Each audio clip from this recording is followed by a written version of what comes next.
Hello दोस्तों, मैं देव जायसवाल आपके अपने YouTube चैनल देव स्टडी जोन में आपका स्वागत है। आज हम लोग छत्तीसगढ़ का पहला वीडियो है, छत्तीसगढ़ पर मैं बना रहा हूँ और इस छत्तीसगढ़ में हम लोग पढ़ेंगे छत्तीसगढ़ के प्रमुख राष्ट्रीय उद्यान एवं अभयारण्य। सबसे पहले आज हम लोग मेरा वो कहाँ है, सबसे पहले हम लोग देखेंगे छत्तीसगढ़ के उद्यान एवं अभयारण्य। तो राष्ट्रीय उद्यान क्या होता है, आप याद रखेंगे कि केंद्रीय स्तर पर वन्य जीवों के संरक्षण के लिए राष्ट्रीय उद्यान की स्थापना की जाती है। ठीक है, तो जो राष्ट्रीय उद्यान की स्थापना कौन से स्तर पर किया जाता है, तो हमेशा यह राज्य का नहीं होता है, यह केंद्र स्तर पर किया जाता है। इसलिए याद रखेंगे केंद्रीय स्तर पर वन्य जीवों के संरक्षण एवं संवर्धन के लिए, ठीक है, संरक्षण एवं संवर्धन के लिए राष्ट्रीय उद्यान की स्थापना की जाती है। राष्ट्रीय उद्यान जो होता है वह वन्य जीवों के संवर्धन के लिए एक प्राकृतिक वातावरण उपलब्ध कराता है। साथ ही आपको सबसे जो मेन पॉइंट है जो एग्जाम में पूछा जा सकता है कि जो राष्ट्रीय उद्यान है वह किस क्षेत्र के अंतर्गत आता है, तो आप याद रखेंगे कि जो राष्ट्रीय उद्यान है वह आरक्षित क्षेत्र के अंतर्गत आता है। ठीक है, इन दोनों में डिफरेंस थोड़ा सा याद रखेंगे कि जो अभयारण्य होता है, अभयारण्य संरक्षित वन क्षेत्र के अंतर्गत आता है, जबकि जो राष्ट्रीय उद्यान होता है वह आरक्षित वन क्षेत्र के अंतर्गत आता है। अब थोड़े से आप डिफरेंट याद रखेंगे कि आरक्षित वन क्षेत्र क्या होता है, संरक्षित वन क्षेत्र क्या होता है और अवर्गीकृत वन क्षेत्र क्या होते हैं। तो जो आरक्षित वन क्षेत्र होता है, याद रखेंगे कि आरक्षित वन क्षेत्र में मानवीय क्रियाकलाप जितने भी होते हैं वह सभी क्या होते हैं, वर्जित होते हैं। जबकि जो संरक्षित वन क्षेत्र होता है उसमें कुछ कुछ छूट दिया जाता है, जैसे कि जो वन अधिनियम के अनुसार जो नियम है उसमें उसके अनुसार छूट प्रदान किया जाता है। जबकि अवर्गीकृत वन या खुले वन, जहां से हम लोग जलाऊ लकड़ी वगैरह लाते हैं, वह सभी खुले वन के अंतर्गत आते हैं और वहां पर मानवीय क्रियाकलाप के लिए वो सभी क्या होते हैं, खुले होते हैं। तो तीन प्रकार के वन क्षेत्र को मैंने बताया, संरक्षित वन क्षेत्र, आरक्षित वन क्षेत्र और एक खुला वन क्षेत्र। संरक्षित में पूरी तरह से मानवीय क्रियाकलाप वर्जित होता है। आप किसी भी राष्ट्रीय उद्यान में आप घूम नहीं सकते अपने मन से, या किसी गाय वगैरह को नहीं चरा सकते, पशु चारण नहीं करा सकते आप, और जो अभयारण्य है वहां भी नहीं करा सकते। कुछ कुछ छूट प्रदान किया जाता है आपका किसमें, अभयारण्य में, मतलब संरक्षित वन क्षेत्र में। और जो खुला वन होता है वहां पर आप पशु चारण करा सकते हैं। जितनी भी अन्य किसी भी प्रकार की मानव गतिविधियों का संचालन केवल खुले वन क्षेत्र के अंतर्गत ही होता है। ठीक है, छत्तीसगढ़ में तीन प्रकार के राष्ट्रीय उद्यान हैं, तीन राष्ट्रीय उद्यान हैं। पहला है इंद्रावती राष्ट्रीय उद्यान, दूसरा नंबर में कौन सा होता है, तो दूसरा नंबर में जो है वो हम लोग का गुरु घासीदास राष्ट्रीय उद्यान, और तीसरा जो राष्ट्रीय उद्यान है वह हम लोगों का कौन है, कांगेर घाटी राष्ट्रीय उद्यान है। तीन राष्ट्रीय उद्यान, पहला इंद्रावती राष्ट्रीय उद्यान, दूसरा गुरु घासीदास राष्ट्रीय उद्यान और तीसरा कांगेर घाटी राष्ट्रीय उद्यान। इसकी स्थापना का क्रम अगर पूछा तो 78, 81, 82 तीन राष्ट्रीय उद्यान के जो स्थापना क्रम है, तीन याद रखेंगे, 78, 81, 82 एकदम याद होनी चाहिए। इसके बाद जो क्षेत्रफल है 78, 81, 82 मतलब 1978, 1981, 1982। क्षेत्रफल में 1258, 1441 या 1471, किसी किसी बुक में 1471 दिया हुआ है, किसी बुक में 1441 दिया हुआ है। आप दोनों को याद रखेंगे, जो एग्जाम में पूछा जाए उसको आप टिक करें, कोई भी गलत नहीं होगा। तो 1258, 1471, 200 वर्ग किलोमीटर। तो यहाँ पर जो इंद्रावती राष्ट्रीय उद्यान यह बस्तर संभाग के बीजापुर जिला में स्थित है। इसकी स्थापना सन 1978 में हुई थी और इसका कुल क्षेत्रफल 1258 वर्ग किलोमीटर है। और इस राष्ट्रीय उद्यान की जो मुख्य प्रमुख जीव जो है वो कौन है, टाइगर है, बाघ है, याद रखेंगे। इसके बाद जो गुरु घासीदास राष्ट्रीय उद्यान यह सरगुजा संभाग में कोरिया सूरजपुर जिला में स्थित है। अगर ये दोनों ऑप्शन आ जाते हैं तो आप याद रखेंगे कि ये गुरु घासीदास राष्ट्रीय उद्यान कौन से जिले में स्थित है, तो आप एकदम बिल्कुल कोरिया मान सकते हैं। अगर ये दोनों ही ऑप्शन उपलब्ध होते हैं, कोरिया और सूरजपुर, क्योंकि ये दोनों में कुछ कुछ क्षेत्र जो इसका ज्यादातर जो क्षेत्र है वह कोरिया जिला में है और कुछ थोड़े क्षेत्र जो है सूरजपुर जिला में है। इसीलिए इस कोरिया और सूरजपुर दोनों को लिया जाता है। लेकिन एग्जाम में यदि दोनों ऑप्शन में रहे, अभी कुछ दिन पूर्व ही लिया गया था, इसका जो ऑप्शन आंसर जो लिया गया था वो कोरिया जिले लिया गया है। तो आप याद रखें कि जो गुरु घासीदास राष्ट्रीय उद्यान है यह कोरिया जिले के अंतर्गत आता है, मतलब कोरिया जिले में स्थित है, ऐसा कह सकते हैं। और इसका जो क्षेत्रफल है वह 1441 वर्ग किलोमीटर कई बुकों में दिया हुआ है, कुछ बुक में 1471 वर्ग किलोमीटर भी दिया हुआ है। तो आप दोनों को याद रखें, लेकिन ज्यादातर ऑथेंटिक ये है 1441 वर्ग किलोमीटर क्षेत्र में फैला हुआ है। ठीक है, इसका अगर देखें टोटल क्षेत्रफल, ये इंद्रावती राष्ट्रीय उद्यान जो है वह टाइगर प्रोजेक्ट बनने के बाद, टाइगर रिजर्व बनने के बाद इसका कुल क्षेत्रफल 2799 वर्ग किलोमीटर है।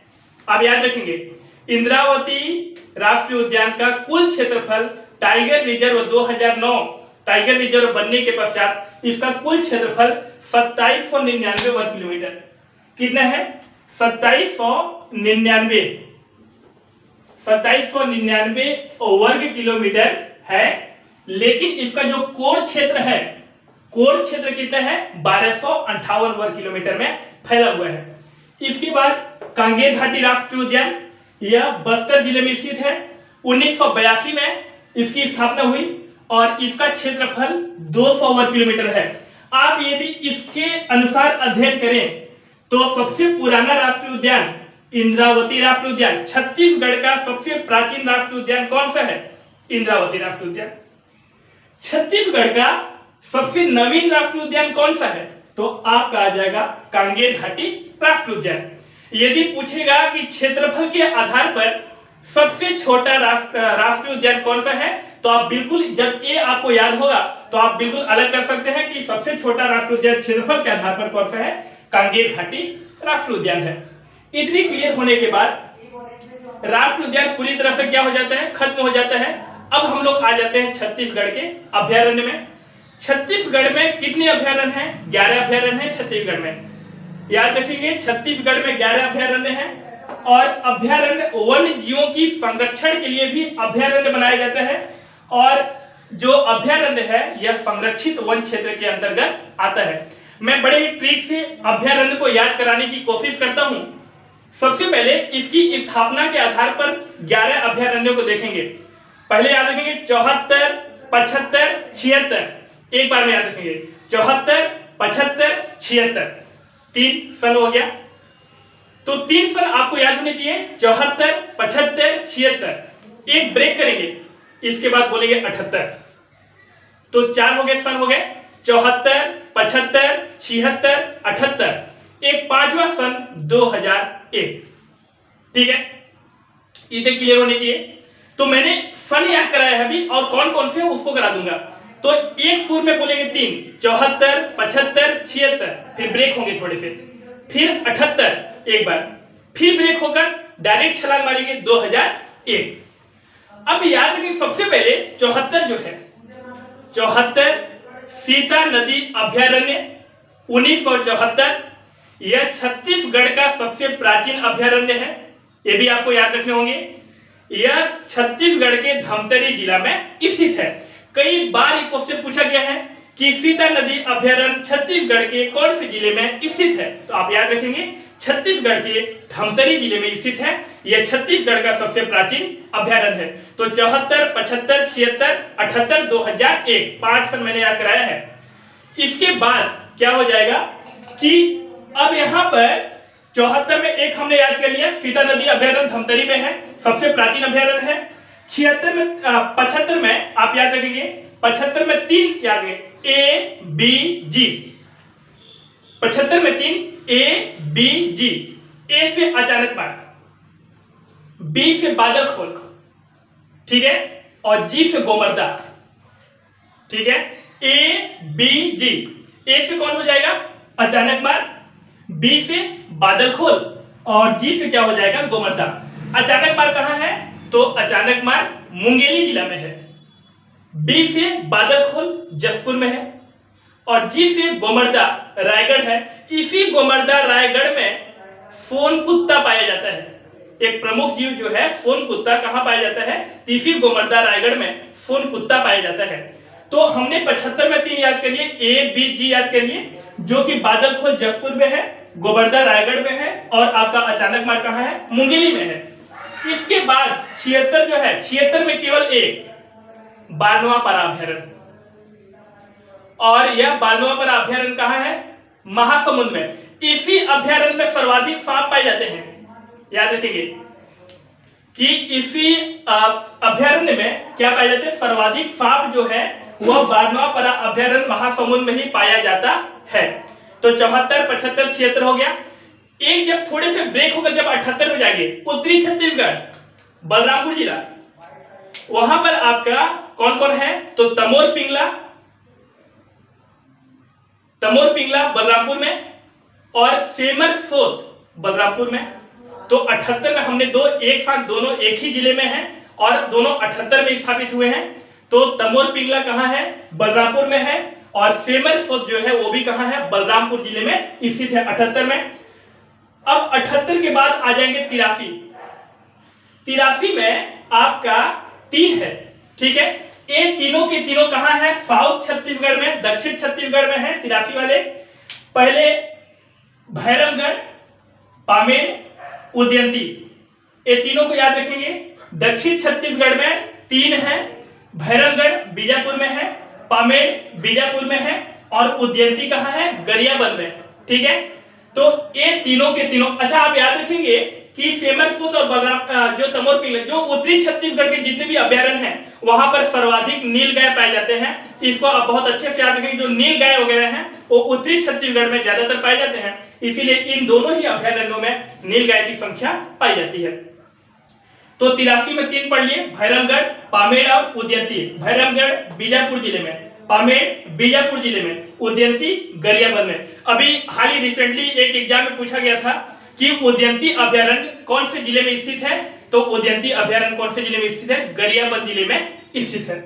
इसके बाद 2001 में जो सबसे नवीन अभ्यारण्य है, आप याद रखेंगे कि भोरमदेव अभ्यारण्य कवर्धा जिले में स्थित है और यह छत्तीसगढ़ का सबसे नवीन अभ्यारण्य है।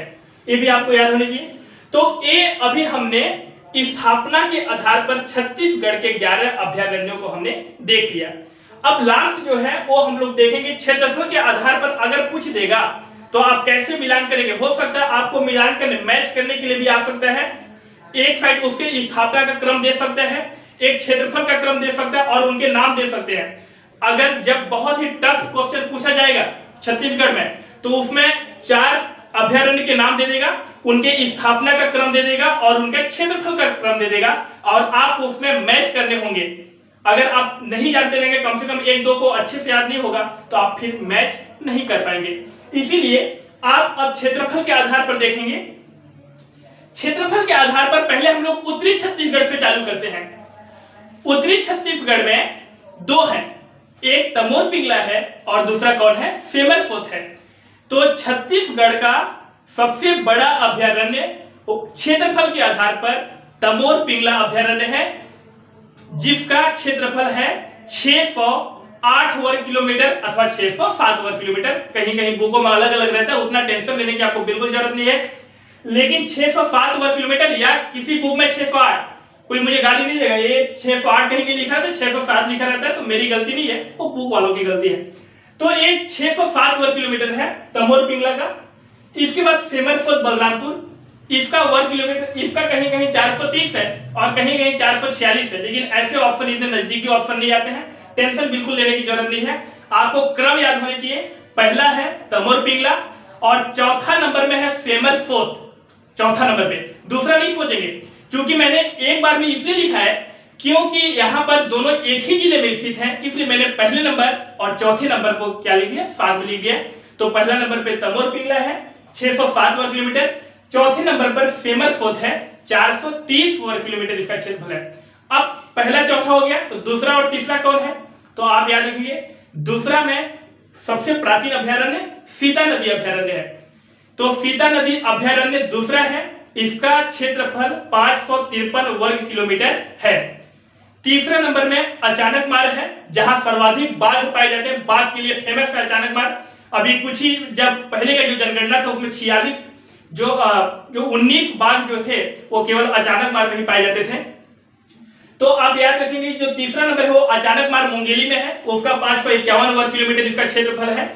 तो पहला, दूसरा, तीसरा, चौथा ओके हो गया। इतना अगर 1 2 3 आया तो आप कर लेंगे, ठीक है। पहला कौन है? तमोर पिंगला है 607 वर्ग किलोमीटर के साथ। चौथा नंबर में सेमरसोद बलरामपुर में 430 वर्ग किलोमीटर के साथ। और दूसरा नंबर में सीता नदी, जो सीता नदी अभ्यारण्य है 553 वर्ग किलोमीटर के साथ। और तीसरा नंबर में आपका हो जाएगा कौन? अचानक मार 551 वर्ग किलोमीटर के साथ में है। इसके बाद अगर लास्ट से भिड़ाने के लिए आएगा तो कैसे करेंगे? तो 11 10 9, तो उसके लिए आप याद रखेंगे V3 मतलब V से तीनों अक्षर स्टार्ट होंगे। पहले बादल खोल, फिर बा भय हो, ऐसा करके आएगा जैसे आप मात्रा पढ़ते हैं वैसे। तो पहले बादल खोल 3 43 63 याद रखेंगे। V3 में कैसे? बादल खोल, भैरमगढ़, भोरमदेव। और उसके क्षेत्रफल को तो 3 43 63, किसी बुक में 3 दिया है, किसी बुक में 105 वर्ग किलोमीटर दिया है। तो 3 43 63 बादल खोल का क्षेत्रफल 103 वर्ग किलोमीटर या 105 वर्ग किलोमीटर, भैरमगढ़ का 143 वर्ग किलोमीटर और भोरमदेव कवर्धा वाला का कितना है? 163 वर्ग किलोमीटर है। इससे बाहर क्वेश्चन होंगे नहीं, एकदम रेयर कंडीशन में इसको याद रखेंगे कि 5 6 7 8 जो क्रम है, क्योंकि लास्ट वाला पूछेगा या तो फर्स्ट वाला पूछेगा, बीच वाला बिल्कुल नहीं पूछेगा। लेकिन तो भी अगर पूछ देता है तो आप याद रखेंगे कि गो पा बाऊ, एक मैंने ट्रिक कराया है। गो से गोमर्दा रायगढ़, पा से पामेर बीजापुर, बा से बांधवापारा महासमुंद और उ से उदयंती गरियाबंद। 278 वर्ग किलोमीटर, 262, 245 और 230। तो 78 62 45 30, एक बार और करो 78 62 45 30, तो 278 262 245 230। इस प्रकार छत्तीसगढ़ के प्रमुख राष्ट्रीय उद्यान और अभ्यारण्य स्थापना एवं क्षेत्रफल के आधार पर और वहां पर पाए जाने वाले प्रमुख जीवों के आधार पर इस प्रकार यह समाप्त हो जाता है। और आप इसको बहुत अच्छे से नोट्स बनाकर तैयार रखें और बहुत अच्छे से बार बार पढ़ें, तब आपको याद होगा। आप एक बार वीडियो देखेंगे तो आपको बिल्कुल याद नहीं हो पाएगा। आप उसको नोट्स में बनाइए और बार बार उसका क्या करिए? रिवीजन कीजिए। इसमें बहुत अच्छे से, जैसे मुझे याद है वैसे आपको भी क्या हो जाएगा? याद हो जाएगा। और जो भी दोस्त चैनल पे नए हैं वो चैनल को सब्सक्राइब करें, लाइक करें और वीडियो को शेयर भी करें। Thank you.